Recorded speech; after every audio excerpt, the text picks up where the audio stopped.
आप पत्रकार हो और आप दो 20 लाख रुपए, आपको कल की डेट में आपके नाम से 1000 गाड़ियों की आपकी रैली करवा दूंगा। 1000 गाड़ियों की आपके नाम से, आपको बिनौर में आए नहीं। गाड़ियां पैसे से आती है, आदमी पैसे से नहीं आते। गाड़ियां ज़्यादा थी, आदमी कम थे। मैं तो आदमियों की रैली करूंगा, मान संघ रैली करूंगा, किसाना ही करूंगा। और 3 तारीख को आपको मैं आमंत्रित करता हूँ कि आप 3 तारीख को आना, रैली देखना।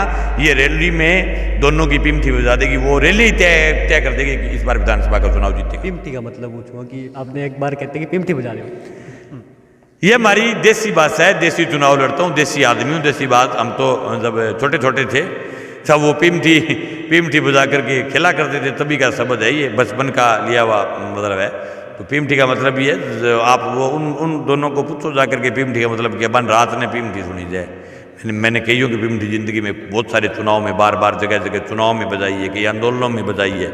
अलग अलग प्रकार से मेरी कई लोगों की पिमठी बजाई हुई है। तो जिन की बजी हुई है उनके मैं आपको एक दिन नाम बता दूंगा, उनको जाके पूछाना कि वो पिमठी चीज़ क्या होती है। ठीक है, धन्यवाद। अभी नेताओं ने अपना अपना रोड शो कर लिया, ताकत अपनी दिखा दी, लेकिन आप लोगों के बीच जा रहे हैं, वो टिकट की अभी तक जश्न मना रहे हैं, तो किस तरह का रुझान लोगों के बीच में मिल रहा है आपको?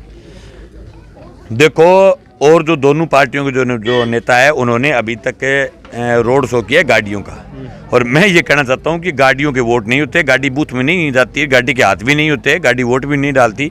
आप पत्रकार हो और आप दो 20 लाख रुपए, आपको कल की डेट में आपके नाम से 1000 गाड़ियों की आपकी रैली करवा दूंगा। 1000 गाड़ियों की आपके नाम से, आपको बिनौर में आए नहीं।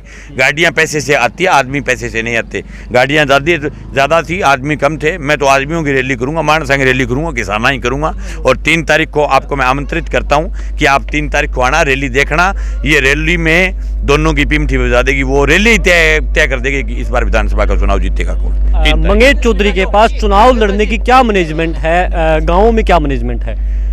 मंगेश चौधरी का पूरा चुनाव पूरे इलाके का किसान नौजवान लड़ रहा है।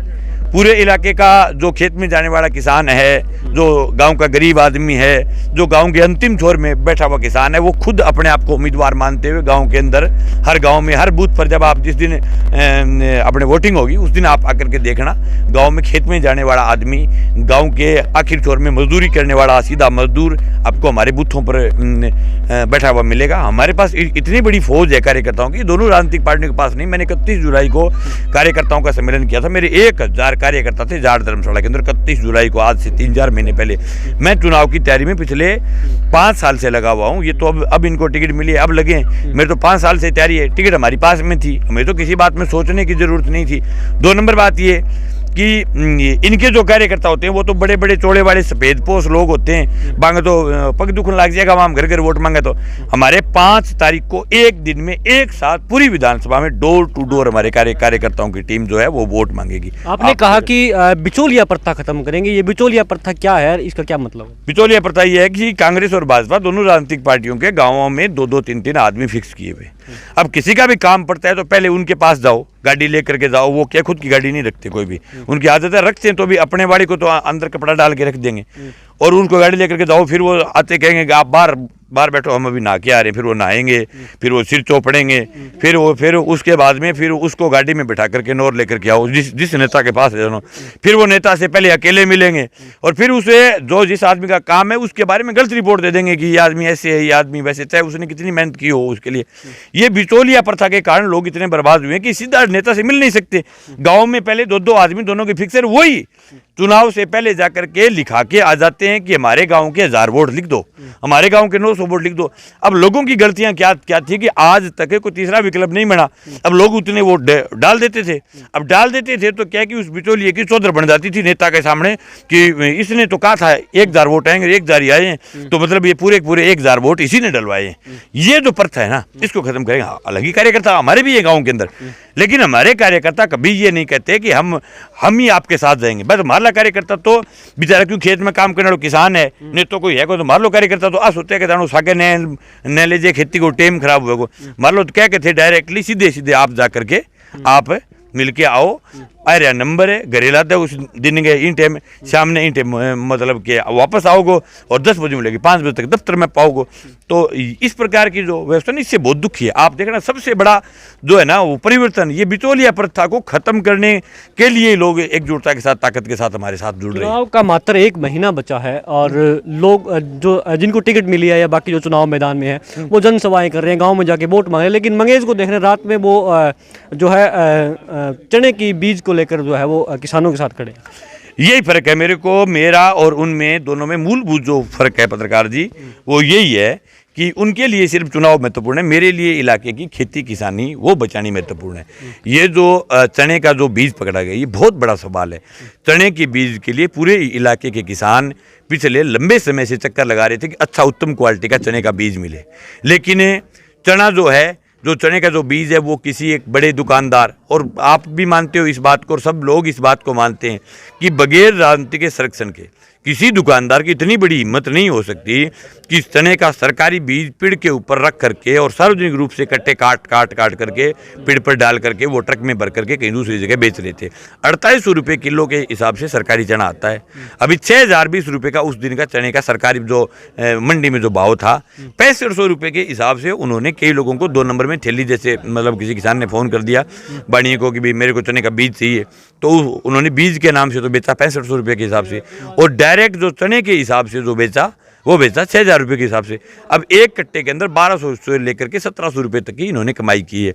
वो 1700 रुपये जो श्रीमान जी है उनसे लेकर के श्रीमान जी तक गए हैं, नीचे तक सब लोग मिले हुए हैं। और न केवल सत्ता पक्ष, विपक्ष भी उस दिन रैली निकाल रहा था, और रैली निकालने के बाद में विपक्ष के नेताजी ने आज तक एक बयान तक नहीं दिया। कितना बड़ा घोटाला है। 1000 कट्टे तो उसने स्वीकार किए कि उसने बेच दिए।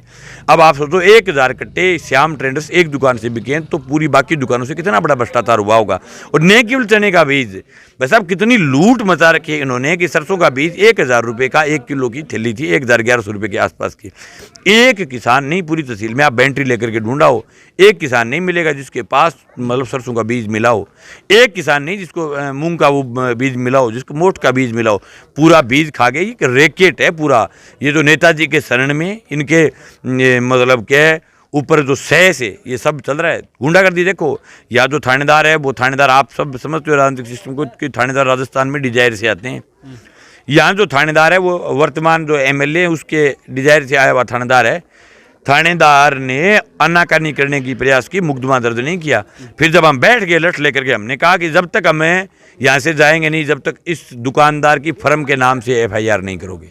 लेकिन एफआईआर तो अभी भी अज्ञात के खिलाफ नो फर्म के नाम से, एफआईआर श्याम ट्रेडर्स के नाम से है। अज्ञात के नाम का ही तो झगड़ा था, वो तो अज्ञात के नाम से कर रहे। हमने फर्म के नाम से एफआईआर करवाई है। और अब कह रहा हूँ चुनाव 25 दिन के है। जो फर्म के मालिक है, जो बिचौले हैं, जो सब है, उनको ठीक करूँगा। 3 तारीख को रिजल्ट आ जाएगा। 5 तारीख को मैं फिर गांव में निकलूँगा और एक बड़ा प्रदर्शन सिर्फ इस बीज चोरी के खिलाफ रखूँगा। एक बड़ा प्रदर्शन इसके खिलाफ रखें भी कौन से मुलजिम। मैं थानेदार को कह के आ गया भाई, नौकरी से हाथ धो बैठेगा। अगर इसमें कार्रवाई नहीं गिर गई, माल चट कर गए आप, तो फिर ये इस पूरे माल की उल्टी गिरवाऊँगा मैं। और फाइनल जो मुलजिम है इसके अंदर एक एक को हमें पकड़वाएंगे। मुझे अब भी शक है उनके, क्योंकि जो चुनाव का दौर है उसमें झूठे आधार कार्ड मंगवाएंगे लोगों के और उनके डॉक्यूमेंट लगा करके डॉक्यूमेंट को पूरा करने का प्रयास करेंगे। लेकिन हम किसी भी सूरत में कोई भी डॉक्यूमेंट पूरा नहीं होने देंगे। और ये जो फर्जीवाड़ा करेंगे उनका इलाज करेंगे। आधार कार्ड भी इन्होंने फर्जी बनाए, एक और नया भ्रष्टाचार निकलेगा। इस भ्रष्टाचार में साथ में जो फर्जी आधार कार्ड भी तैयार किए होंगे, यूँ तो हो नहीं सकता इस प्रकार से। एक और सवाल, आप दावा भी कर रहे हैं कि त्रिकोणीय मुकाबला है, आपने जीत का भी दावा किया, लेकिन इसके साथ साथ आप कैंपेनिंग में एक बात और रख रहे हैं कि जीते हुए प्रत्याशी के कदमों में आपकी इज्जत नहीं जाने दूंगा। तो इसका मतलब आप पहले से मान के चल रहे हैं कि आप नहीं जीत रहे? मैंने हर जगह में बहुत ही ऑथेंटिक बात करने वाला आदमी हूँ। जो चुनाव लड़ता है, एक तो आदमी जो को चुनाव लड़ा है वो हर एक आदमी आई कह देगा मैं जीतूँ ही जीतूँ, ठीक है। ये अगर होता भी मैं जीत ही रहा हूँ, फाइनली जीत रहा है, तो फिर तो चुनाव की जरूरत क्या। चुनाव नाम जो है वो चुनाव इसीलिए तो होता है, आदमी हारे या जीते। चुनाव शब्द इसीलिए होता है कि उस दिन वोटिंग होगी, वोटिंग के बाद तय होगा कि कौन जीत रहा है कौन हार रहा है। मैंने ये बिल्कुल ये कहने में मेरे को कतई गुरेज नहीं, आपके सामने भी कह रहा हूँ कि चुनाव आदमी लड़ता है, 2-3 लोग हम लड़ रहे हैं और सब लोग जीतने के लिए, मैं भी जीतने के लिए लड़ रहा हूँ, मटोरिया भी जीतने के लिए लड़ रहा है, चाचान भी जीतने के लिए लड़ रहा है।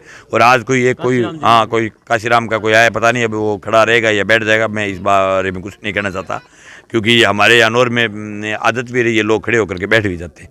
तो जो चुनाव लड़ता है वो जीतने के लिए लड़ता है। मैं ये कहता हूँ ऑथेंटिक बात है, अभी चुनाव लड़ता है वो हार भी जाता है, कोई गंभीर बात नहीं। लेकिन ये पहला लीडर हूँ जो मैं कह रहा हूँ मैं हार गया तो भी मैं मेरे कार्यकर्ता का काम नहीं रुकने दूंगा। बाकी नेता तो क्या कि जीतेंगे तब तो पटमेड़ी मिला देंगे, मैं यहाँ कर देंगे, अभी अगर हार गया तो हमारी कोई गारंटी, मैं इस सीम जाके सोवांगा, हार गया तो मैं आके मैं पहला लीडर हूँ।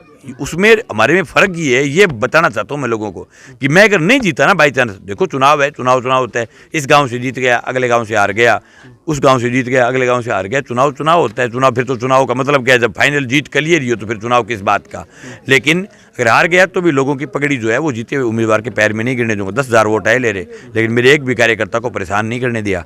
अब मुझे पता है आगे का, अगर राज्य में अगर मैं जीत गया या मैं हार गया तो राज परेशान करने का प्रयास भी करता है, लेकिन मार दो डांग में इतना जोर है कि राज की औकात को नहीं कि राज हमारे कार्यकर्ता के कहानी अंगुली कर दे, इलाज भी कर देता हूँ मैं। कोई भी होता है किसी का राज हो, राज से ज़्यादा राज वाले के पास जितने लोग होते हैं वित्तीय लोग मैं रात को बुला सकता हूँ। आज के दिन सबसे बड़ा अगर राज है वो है जनतंत्र का, जनता का राज। जिसके साथ जनता ज़्यादा है वो नेता है।